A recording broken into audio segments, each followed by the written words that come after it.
Hello everyone, just me, Jeff Donnelly again, JP Donnelly. My website's jpdonnelly8.com. Instagram, jpdonnelly8. jpdonnelly8 _ photo _ art. Two separate ones, I've got a Rumble that I'm starting up. This is on YouTube, which is jpdonnelly8 is my YouTube channel. Okay, my P.O. box is down below. And my PayPal is jpdonnelly8@aol.com, which is down below as well if you'd like to donate in order to help support the cause.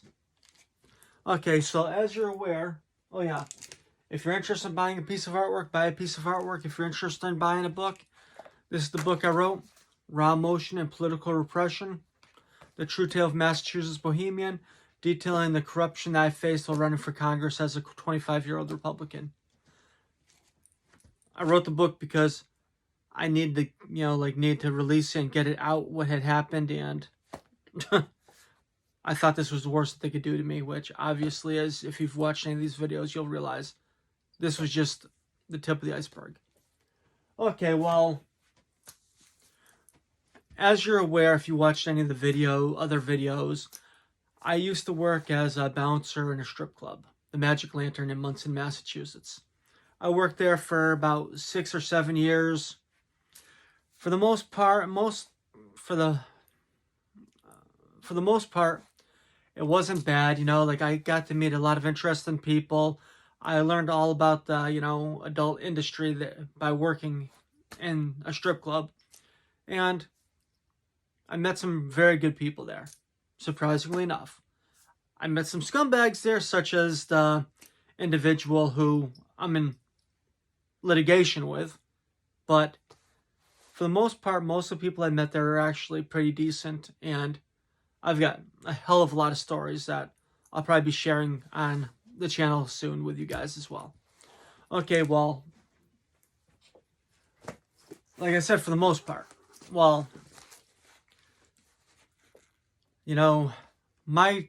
turning point for me working there was when one of the owners wouldn't let a girl leave and, harassed her so and allowed her to be, verbally abused so much that she killed herself. After that day is basically when I mentally and physically clocked out of that place. I couldn't stay there anymore because I looked at it as one of the owners allowed a girl to be bullied so bad that the girl killed herself. And she was bullied by a manager. Okay, so that's basically when my time at the Magic Lantern was done, is when I witnessed that, and I was the person who actually was the first person on the scene while she was gasping for air and having foamy blood coming out of her mouth. As soon as that happened, I looked at the owners as scum. And then I worked there for a while longer trying to plan my exit. And what the bartender did actually allowed me to leave with a letter of recommendation when I left. Because that's what I was trying to get on my way out.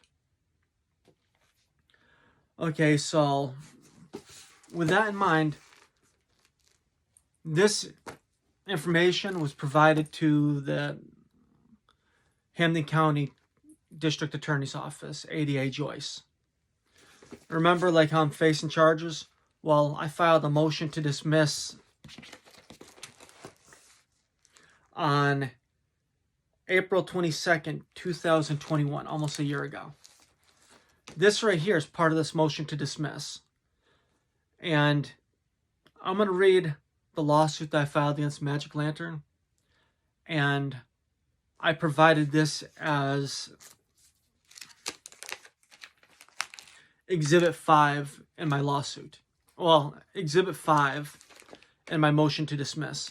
So this means that Assistant District Attorney Joyce read this exhibit, read this and still refused to take action against anyone involved in this, meaning the owners, the manager, or the Magic Lantern staff that were involved in this girl killing herself, or in any other activity that I claim in this lawsuit. So consider this. I am facing charges on something that was investigated over 5 years ago, over 6 years ago now, that clearly didn't happen. But the district attorney's office has pushed Lieutenant Gasparini to file charges against me on a trumped up charge. Yet, the district attorney's office has not filed charges or investigated what I'm about to read to you. Tell me how screwed up that really is. Okay, so this is Commonwealth. Oh yeah, and also I settled out of court with the Magic Lantern in this case a week before the jury trial because I didn't trust the judge to do what was right. So, and part of my settling out of court, they tried to get me to sign a non-disclosure agreement, and I refused. That's why I'm able to actually read to you this lawsuit. Otherwise, I would have been barred by an attorney, by a settlement agreement, such as what the person has signed with the Magic Lantern in order to settle out. They signed a non-disclosure agreement, yet they're violating it. Me, I didn't sign a non-disclosure agreement. Okay, so this is Commonwealth of Massachusetts at Hampden Superior Court, civil action number 1679 CV 00727, which means if you go down to the courthouse, Springfield Superior Court, you can actually pull this whole file and see exactly the motions involved in this matter. It's Jeffery P. Donnelly plaintiffs versus Orange Lantern Limited Liability Company / Magic Lantern. Mark Pessolano, Peter Pessolano as defendants. Facts.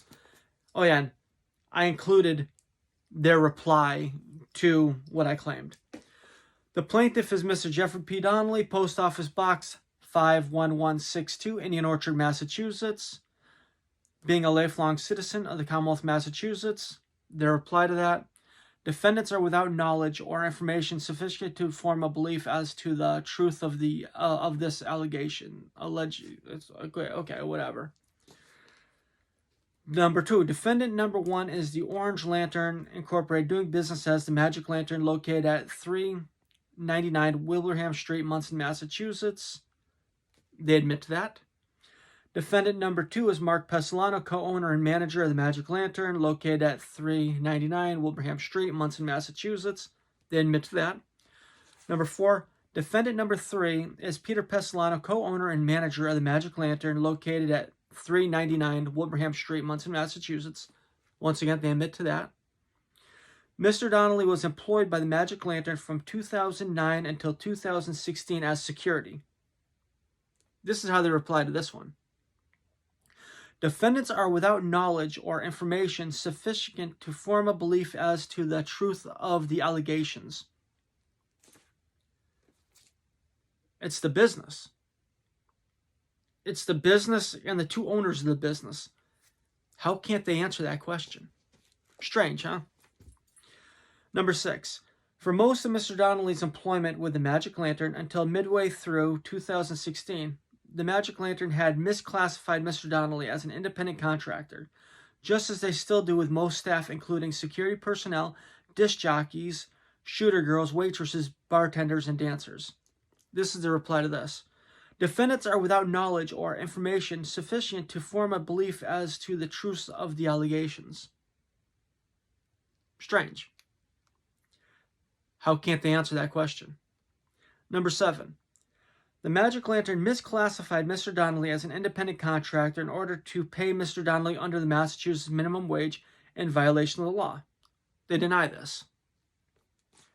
And the reason why I was making under minimum wage is because I was doing whatever I could do to stay in my career field while facing the corruption of Massachusetts, which I wrote about in the book. Okay, number 8. Mr. Donnelly was in fact an employee who the Magic Lantern management directed to do other activities other than security. They deny this. Number 9, the owners of the Magic Lantern would either have Mr. Donnelly bring into work with him or have him leave the bar during his shift in order to go to local liquor stores and buy bottles of liquor for bar use. In particular, the owners would have him buy certain off-brand named bottles of liquor that they would put into use in place of name brand liquor. They deny this. Anyone who went to the Magic Lantern understands that their Grey Goose was Schlivlitz, whatever you call it. Their Absolute was Schlivitz, but their well was actually, like, I don't know, like maybe Poland Spring or something. But yeah, like it was a decent quality booze, but it was definitely not what it was supposed to be. And it was cheap. Number 10, it was not uncommon for the owners of the Magic Lantern to have Mr. Donnelly leave the bar during his shift in order to go to Kmart, Big Y, and or any other store that was open in order to change out large bills for $1 bills, as a result of their failure to go to the bank when it was open. They deny this. Number 11, Mr. Donnelly was expected by the Magic Lantern management / owners to drive intoxicated customers home at the end of the night, as a result of being overserved and by the simple fact that taxi services did not make pickups from the Magic Lantern. They deny this. But anyone that has been at the Magic Lantern knows that this is true. Number 12, Mr. Donnelly was in fact an employee during his whole time working for the Magic Lantern from 2009 to 2016. They deny this. Okay, so what was I? What was I doing there? What were they paying me for? Kind of strange, huh? Number 13, the Magic Lantern failed to pay Mr. Donnelly for any time that he worked after 1 a.m., the official night required closing, even though Mr. Donnelly was required to work well past 1 a.m. in order to remove customers. Making matters worse is that the owners / management of the club failed to refuse to stop the bartenders from serving customers until 1 a.m. and then serving the owners, plus their friends, until the owners opted to leave for the night, well into the early morning hours. Deny.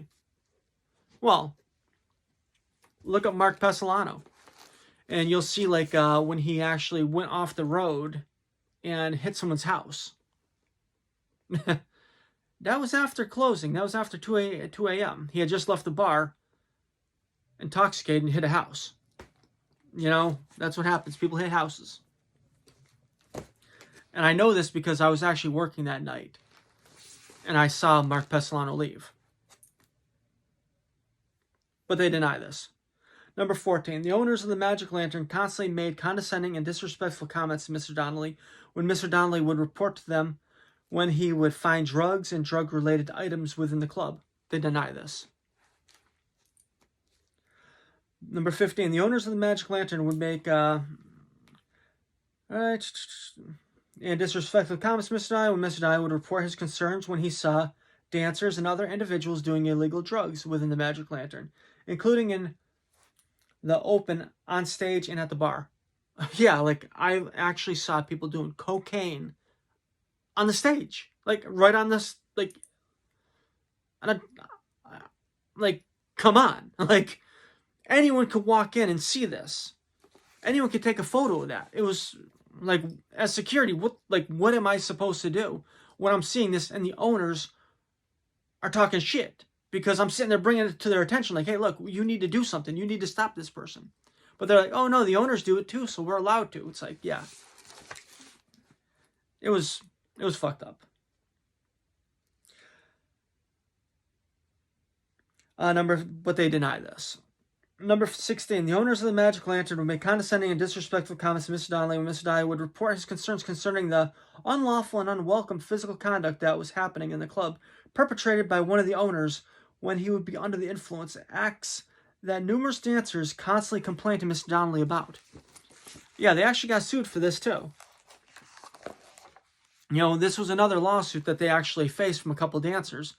Is one of them claimed that the owner's friend shoved his finger in her body, right in front of him, and he did nothing about it. I was working the door, so I wasn't responsible for or able to walk around for the most part of the club for most of the night. I worked the door. I read. I took ID. I checked IDs. I checked IDs. Took cover charge. And when the floor guy needed a break, I'd go out there. When a situation would happen, I'd go out there. But they deny this. Number 17, the owners of the Magic Lantern would make condescending and disrespectful comments to Mr. Donnelly when Mr. Donnelly would report his concerns concerning finding large amounts of used condoms in the open inside the club. They deny this. Yeah, there was a lot of prostitution going on at the Magic Lantern. But hey, at least they were using condoms, right? You know, like the owners were like, oh, no, none of this, none of this. But then all of a sudden, one of the owners was trying to get people to actually, like the bartender individual that I'm involved in right now with this situation. The owner actually was trying to pimp her out to his friends. And she was always complaining about that. Okay, number 18. The owners of the Magic Lantern have made condescending and disrespectful comments to Mr. Donnelly at times when Mr. Donnelly refused entry to young-looking females, individuals who lacked proper identification. They deny this. Well, this didn't happen on my night, but if you remember back, the Magic Lantern was actually nailed because a 17-year-old or 16-year-old, forget if it was 17 or 16-year-old, well, they allowed to actually dance at the Magic Lantern because they didn't check her ID.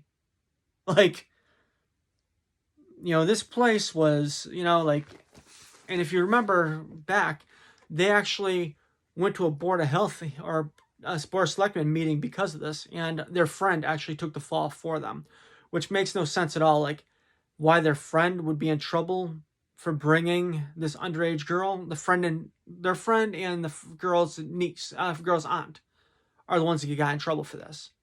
Kind of strange, huh? That the owners of the Lantern didn't get in trouble, but a customer and the girls, 2 customers get in trouble. Okay, number 19. On November 11th, 2015, Mr. Donnelly was working the door at the Magic Lantern during his normal scheduled shift, and one of the female employees asked if she could leave her bag with him, something that she and other dancers normally did. Defendants are without knowledge or information sufficient to form a belief as to the truth of the allegations. Come on. Peter Pessolano was there. The manager was there.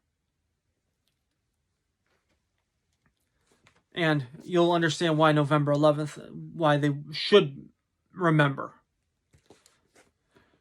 Number 21. November 11th, 2015. After Mr. Donnelly informed that he was not going to hand over... Okay, number 20. Well, thing is, I used to hold their money. That way they didn't lose it. Because honestly, like if you're intoxicated while walking around, if you're a stripper who's intoxicated walking around, you're bound to lose your money. So what a lot of them would do is they would leave a little bag with me or have me hold their money in order so they don't lose it or whatever, and because they trusted me. Okay. So number 20, November 11th, 2015, when Mr. Donnelly was working the door, the floor security personnel approached Mr. Donnelly and stated that the manager wanted to see this certain young lady's bag. Mr. Donnelly stated that he was not going to hand over her bag to the manager on duty. The floor personnel walked back to the kitchen. They answered, defendants are without knowledge or information sufficient to form a belief as to the truth of the allegation. How can't they answer it? The floor security person still worked for the Magic Lantern at this time. The manager still worked at the Magic Lantern at this time, and the owner was involved. So how can't they answer this? Okay, so number 21. November 11th, 2015, after Mr. Donnelly informed that he was not going to hand over this individual's bag to the manager on duty, the floor security individual then came back to Mr. Donnelly and told Mr. Donnelly that the owner, Peter Pessolano, was demanding that Mr. Donnelly bring this young woman's bag into the kitchen. The answer...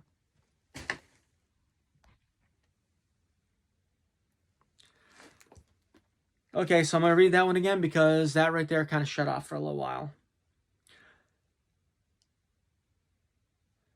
On November 11th, 2015, after Mr. Donnelly informed that he was not going to hand over this individual's bag to the manager on duty, the floor security individual then came back to Mr. Donnelly and told Mr. Donnelly that the owner, Peter Pessolano, was demanding that Mr. Donnelly bring this young lady's bag into the kitchen. They answer this: defendants are without knowledge or information sufficient to form a belief as to the truth of the allegations. So what, they're not denying this? They're not denying the other ones? Kind of strange, huh? So, 22. November 11th, 2015. After being ordered by the owner of the Magic Lantern to bring the woman's bag into the kitchen, and not knowing where the young lady was, Mr. Donnelly complied. They deny this one. All the other ones they said they don't have knowledge of, but they deny this. Number 23. November 11th, 2015. When Mr. Donnelly entered the kitchen, the owner of the Magic Lantern, Peter Pestilano, stated that the DJ thought that the girl had stole his wallet several days prior when they were hanging out outside of the club, and that he wanted to search her bag for it. Meaning Peter Pestilano wanted to search the bag for it. They deny this one. They said they have no idea about the other ones, but then they deny this. So 24, November 11th, 2015, Mr. Donnelly informed the owner of the club, Peter Pestilano, that it is unlawful to go through her bag without her permission, and if he was dead set on going through it, that he should have the floor security personnel go get her and search it in her presence. Peter Pestilano refused and started to ruffle through it, meaning ruffle through the bag. They deny this. 25. November 11th, 2015. After the search of the young lady's bag was completed, nothing illegal and, more importantly, no wallet was found in her belongings. The only thing that had been noticed was a cap for a needle. They answer: defendants are without knowledge or information sufficient to form a belief as to the truth of the allegations. Piece of work. So number 26. During the night of November 11th, 2015, the young lady's boyfriend had called Mr. Donnelly and thanked him for letting his girlfriend spend the night at Mr. Donnelly's place the night before, and asked if she could spend one more night at Mr. Donnelly's because he was going to be out of the area until the next day. Mr. Donnelly reluctantly agreed to allow her to spend another night. Defendants are without knowledge or information sufficient to form a belief as to the truth of the allegations. Okay, the thing is, this girl had asked to spend the night before at my place. I had let her because, I really didn't want to see someone take advantage of her, so I just let her sleep on my couch. She wasn't a bad girl, even though she woke me up in the morning and made me bring her down to downtown Springfield. And I was tired, and yeah. But, she had her issues, but she wasn't a bad girl, and way too many people are taking advantage of her. Way too many people. Her alleged boyfriend was like in his 60s. And she was like 20, 21. It was sad. And no, I did not sleep with her.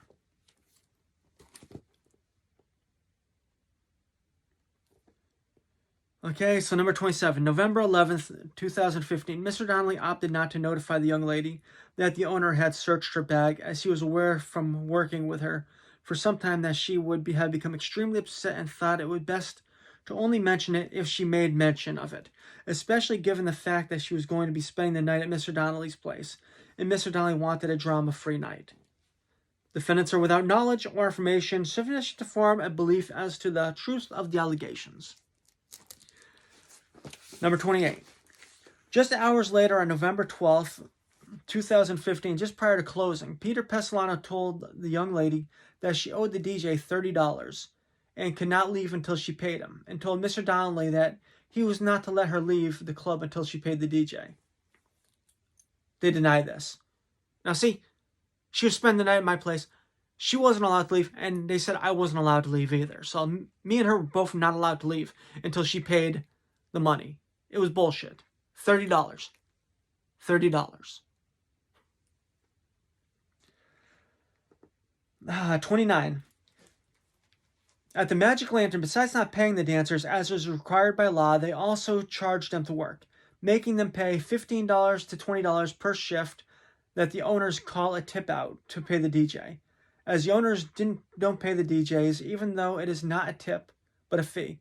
The dancers are also not allowed to set their own rates for dances and such, with a VIP dance consisting of one song going for $25, with the club making $5 from each song, and a champagne room costing a customer a standard $120 for 15 minutes, with the club making $30 of this. Also to note is that the club holds onto the dancers' champagne room money until the end of the night and will take out money to pay the DJ if the dancers haven't paid him. On some nights, the club has been known to take most of a dancer's champagne room money. They deny this. Bullshit. But they deny it. So number 30, November 12th, 2015. After closing time of 1 a.m., Mr. Donnelly witnessed the manager, who was extremely intoxicated, calling this young lady the worst things possible while she was trying to argue back, and at the same time the manager was telling her that she was fired and telling her that he was going to tell her boyfriend that she was cheating on him with a bunch of different people.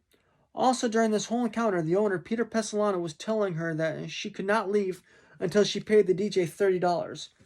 And at one point, the DJ actually said that it wasn't important, but the owner kept on pressing the issue and demanding the money. Yeah, the owner actually told her, said, it's not important, just don't worry about the money, you can leave. You don't have to pay me the money. But the owner was like, no, you got to pay. What a scumbag. But they deny this. Number 30. November 12th, 2015, after listening and watching the situation continue and seeing that this young lady either didn't have the money to pay or just wasn't going to pay it, Mr. Donnelly decided that he had to get this girl out of the club and that this situation had gone too far. And they claim this: defendants are without knowledge or information sufficient to form a belief as to the truth of this allegation. Number 32. November 12th, 2015, at around 1:40 a.m. or so, Mr. Donnelly went to the door, the location inside the club where he worked, checking IDs and taking the cover charge, and packed up all of his personal belongings that he kept in the cabinet. The owner and the manager had gotten so bad that Mr. Donnelly was willing to be fired from his job on this night in order to get this girl out of there. This was a job that Mr. Donnelly needed and the only money that he had coming in. That's how bad I needed to get this girl out of there, because I saw exactly what was happening. I knew what was going to happen. And I just had to get her out of there. Defendants are without knowledge or information sufficient to form a belief as to the truth of the allegations. Number 32. November 12th, 2015, at around 1:40 a.m. or so, Mr. Donnelly went to the door. Okay. So 33. November 12th, 2015, at around 1:45 a.m., Mr. Donnelly came back into the club and told the young lady to get her shit and that Mr. Donnelly and her were leaving now, with the full knowledge it was likely that Peter Pesolano would fire him for leaving with her without her paying the $30 DJ fee. The answer to this: defendants are without knowledge or information sufficient to form a belief as to the truth of the allegations. Number 34. November 12th, 2015, at around 1:45, as Mr. Donnelly was walking this young lady, who was clearly distraught, out the back door, the manager, who was extremely intoxicated, looked at her and yelled and called her a junkie and told her that they had searched her bag earlier and found a needle cap. Defendants are without knowledge or information sufficient to form a belief as to the truth of the allegations. Number 35. November 12th, 2015. As soon as the intoxicated manager stated that they had searched her bag and found a needle cap, this young girl looked at Mr. Donnelly and said that Mr. Donnelly was the only one at the club that she trusted and that she no longer trusted him, and then called someone. Then she walked out the back door and started to walk away in the parking lot. At this point that she walked out the back door, she made clear that she wasn't going to go with Mr. Donnelly. Defendants are without knowledge or information sufficient to form a belief as to the truth of this allegation. Number 36. November 12th, 2015. Mr. Donnelly immediately went back into the Magic Lantern and had words with the manager and told the owner to go talk to her and tell her that she doesn't have to pay the $30 and that she was not fired because they had destroyed any trust that he had developed with her. But they deny this one. They say they don't know about the other ones, but this one's a denial. 37. November 12th, 2015. Mr. Donnelly then received a call from the girl's boyfriend asking what was going on because she had called him. And he told Mr. Donnelly to give his phone to the young lady and that he would tell her to get in his car and leave with him. At the same time, the owner of the Magic Lantern, Pete Pesolano, told Mr. Donnelly to get in his car and follow her down the road with blinkers on as Mr. Donnelly was in the process of going to his car with the young lady's boyfriend on the phone. They deny this. 38. Mr. Donnelly turned right westbound on Route 20, Wilbraham Street, Monson, Mass.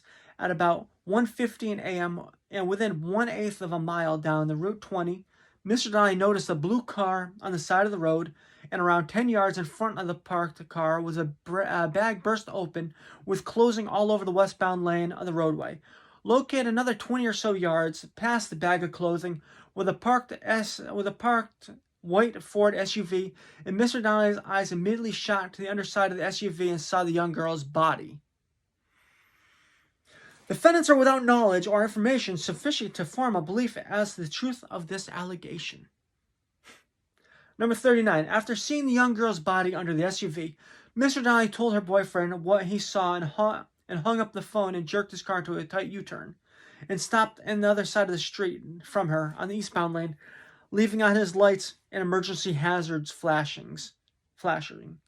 Defendants are without knowledge or information sufficient to form a belief as to the truth of the allegation.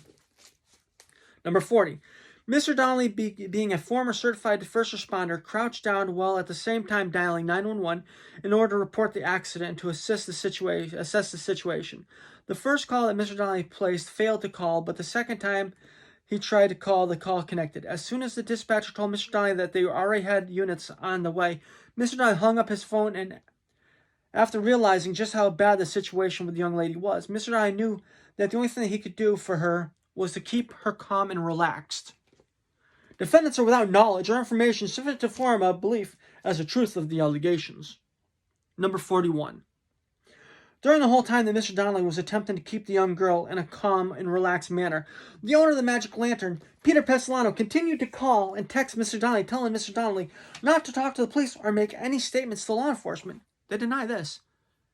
I got the text messages. I got the phone logs. But they deny it. I have the text message from Peter Pesolano saying this.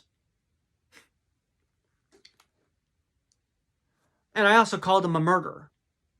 They asked, Peter Pesolano asked, what happened? And I replied back, you murdered her. You killed her. I'm like, you killed her. But they deny it. Number 42. When the police and other emergency personnel arrived, Mr. Donnelly helped them until the young lady was driven away in the ambulance. Defendants are without knowledge or information sufficient to form a belief as to the truth of the allegations. Number 43. After she had been transported away, the police officer started asking Mr. Donnelly information about the girl, and as a result of Mr. Donnelly not knowing much about her, Mr. Donnelly called the girl's boyfriend had him talk to the police. The boyfriend gave the police all her personal information. Defendants are without knowledge or information sufficient to form a belief as to the truth of the allegation. Number 44. Mr. Donnelly was in a slight state of shock and gave the police a short statement on the scene. Defendants were without knowledge or information sufficient to form a belief, blah, blah. Number 45. November 12th, 2015, Mr. Donnelly did not leave the scene until around 4:35 a.m. Defendants are without knowledge or information sufficient to form a belief as to the truth of the allegation. Not really. I texted Peter Pesolano when I was leaving, and he wanted me to go to his house. No, it wasn't going to happen. What the cops would have been called if I would have gone back to the club. It would have been called on me. Just saying. After what I saw.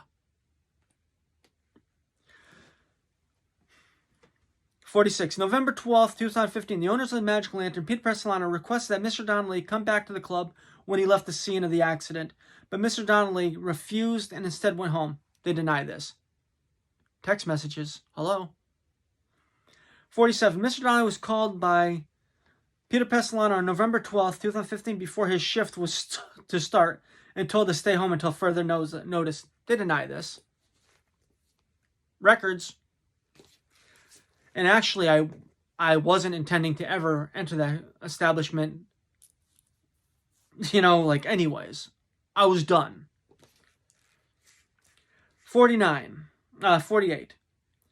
The co-owner and manager of the Magic Lantern, Peter Pesolano, stated to Mr. Donnelly that Mr. Donnelly's word was whatever Peter Pessolano said it was, because Mr. Donnelly had stated that Mr. Donnelly had given someone his word that he would do something.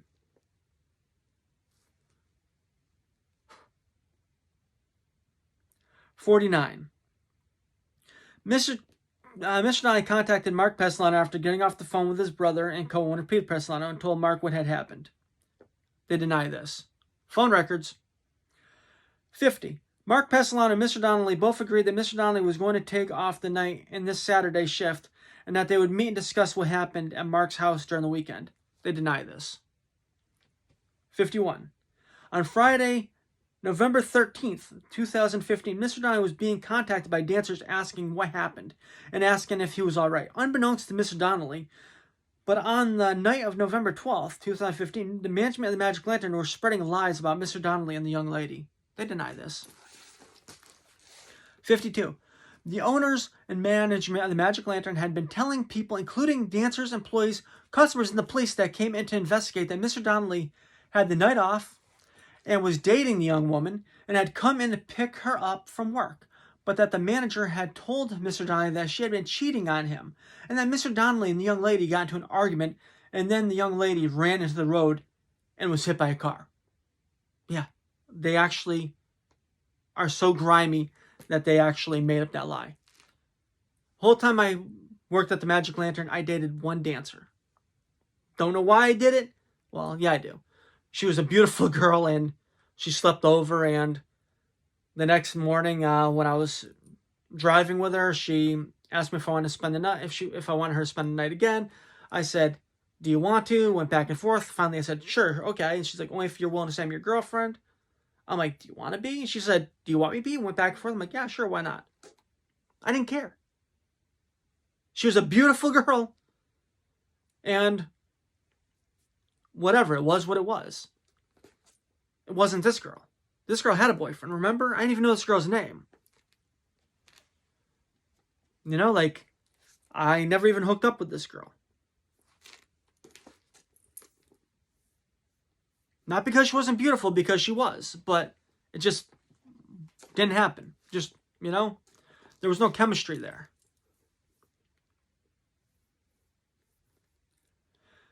And the police knew this too, because they actually talked to her boyfriend. Number 53. The story that the management had fabricated, oh yeah, they also denied that. Number 53. The story that the management had fabricated was in complete contradiction to what the witness at the scene of the accident on the night in question had saw and stated. Also, there were statements contradicting information that the police knew to be true about the night in question from what they were told on the scene from the witnesses. Mr. Donnelly and the young lady's real boyfriend on the early hours of November 12th, 2015. They deny this. Number 54. Mr. Donnelly and Mark Pessolano met at Mark's house and agreed that the situation had to be discussed at a meeting Monday, November 16th, 2015. They deny this. Mr. Donnelly and Mark Pessolano met at Mark... okay, so 55. Monday, November 16th, 2015, Mark and Peter Pessolano, the floor security personnel and manager from the night in question, Mr. Donnelly, all met in the office at the back of the Magic Lantern. They deny this. 56. Mr. Donnelly found out later that the others had met earlier in the day concerning what had happened. Defendants are without knowledge or information sufficient to form a belief as to the truth of the allegations. Why don't they just deny it like they deny everything else? 57. November 16th, 2015. During the meeting, Mark Pessolano attempted to blame the incident on Mr. Donnelly for having the young lady's bag in his booth, even though it is a common practice that has been going on prior to Mr. Donnelly's time working for the Magic Lantern. And besides holding this young lady's bag, Mr. Donnelly has held on to many other people's property. The DJ does this as well, and on occasion people will also leave things in the basement, office, or behind the bar for safekeeping. They deny this. 58. November 16th, 2015. During the meeting, Mark Pessolano intimidated Mr. Donnelly and made it clear that Mr. Donnelly was not to talk to anyone about what had happened. They deny this. 59. November 16th, 2015. After Mark Pessolano intimidated Mr. Donnelly, Mark Pessolano started talking negatively about the young woman that had just been driven to commit suicide, including making fun of her and laughing about it. Everyone in the room was laughing about it, as if it had been one big joke. Everyone but Mr. Donnelly and the manager, who had been intoxicated and had been verbally abusing her on the night in question. Yeah. Floor security, Mark, Peter Pesolano, were laughing, joking. Big joke. But basically, Mark and Peter Pesolano were making a big joke, and the floor security was just going along with it. But the manager from the night in question knew he screwed up. You know, he was the only one in the room that was not taking it as a joke. Well, besides me. But they deny this. Number 60. The owners of the Magic Lantern and Mark and Peter Pesolano attempted to have Mr. Donnelly amend his statement with regards to what had happened on November 12th, 2015. Mr. Donnelly refused. They deny this. Yeah, they were trying to have me, say that it was my girlfriend, and yeah, they were trying to have me go to the police and say that. Yeah. Number 61. Monday, November 16th, 2015. On this day, Mr. Donnelly had finally made up his mind to resign his position at the Magic Lantern as soon as this young lady's family filed suit against the club, or after any legal proceedings concluded concerning the situation was resolved. Defendants are without knowledge or information sufficient to form a belief as to the truth of this allegation. Well, yeah, I figured as long as I was working at the Magic Lantern, if her family sued, I would have been able to be there and called as a witness and to have a deposition done and be in the know.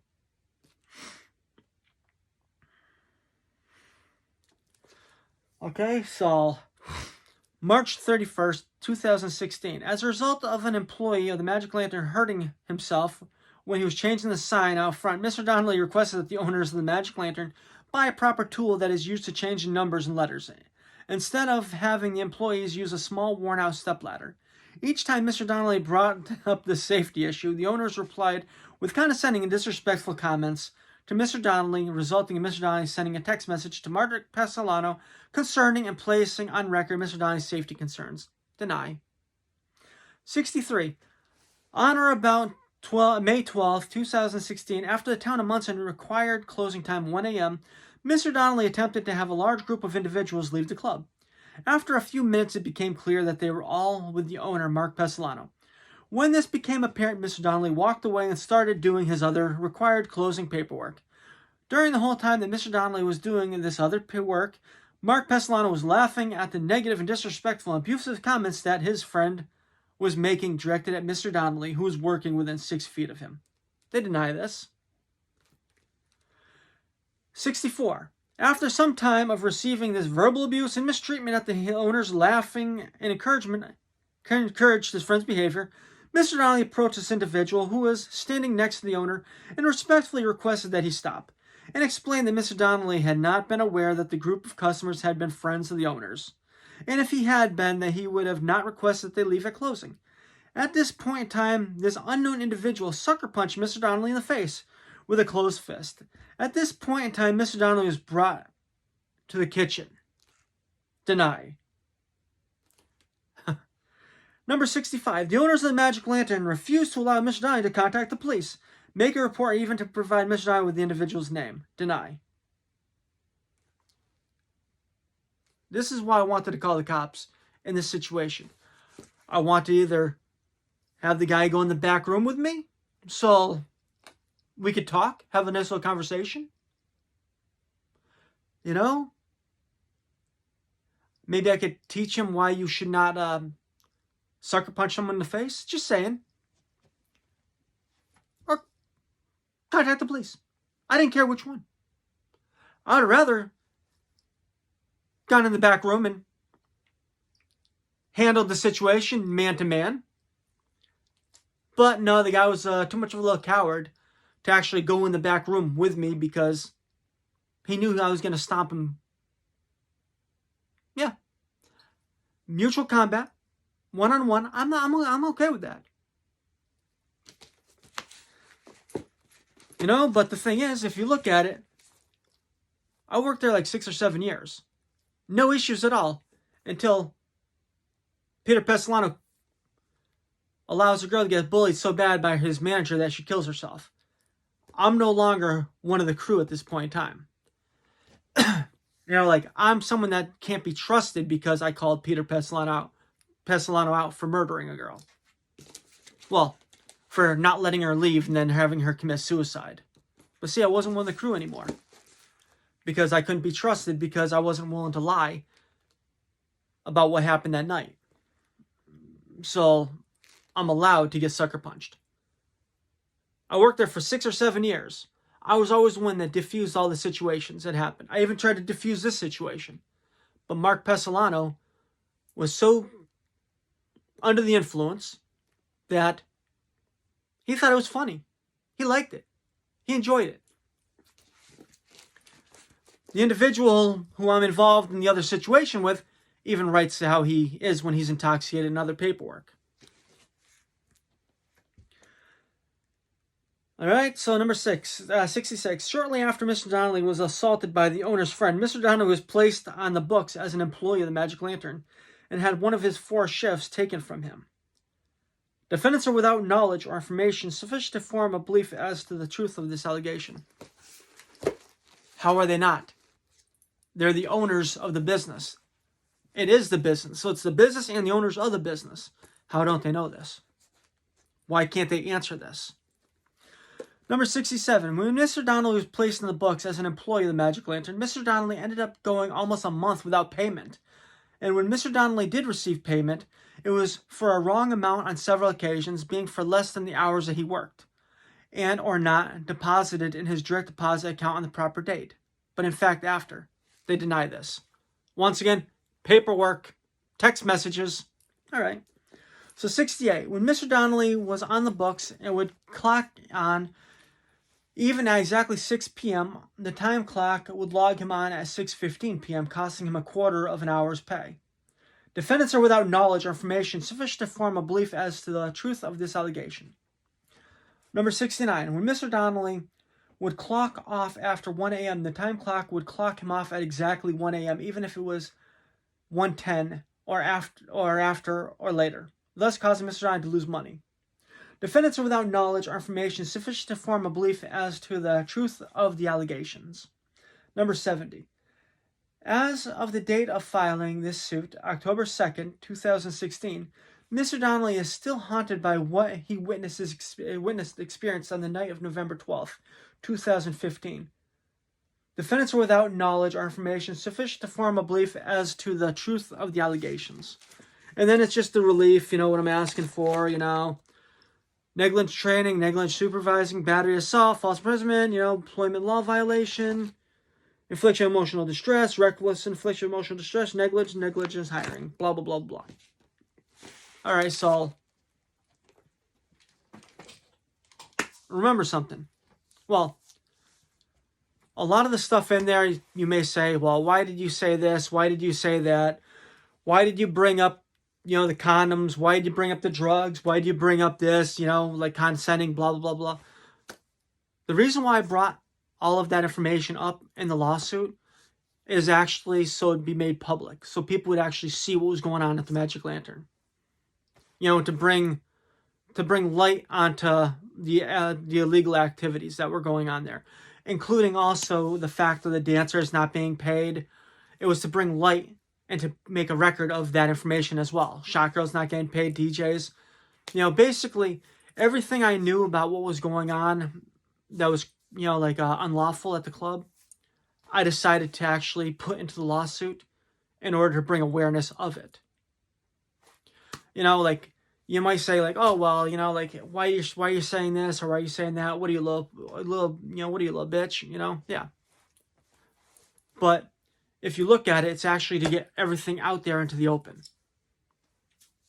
But if you look at it, all of this stuff, that whole lawsuit right there, and there's also a few other lawsuits in there, not filed by me, but by other people concerning the Magic Lantern and being sexually assaulted at the Magic Lantern by the owner's friends and stuff like that. So those are in there too. Including statements from the bartender who made the false allegations against me, making allegations against the owner of the club as well. and his friends. Yet, the district attorney's office is taking no action on that. And that's bullying a girl so bad that she committed suicide in front of the place. And all that's sworn under oath. Yet, they're going after me for something that was investigated over 5 years ago. And all of the evidence has been deleted in that case. The evidence in this case I still have. I still have all the text messages and everything else. Like, I have all the records for this. But, no. The Magic Lantern and Mark and Peter Pessolano have a get out of free card here, you know? So, ask yourself this. Does it make sense? I'm facing charges for something that's not even physically possible. That was alleged over 5 years prior, where the person made conflicting statements, you know, like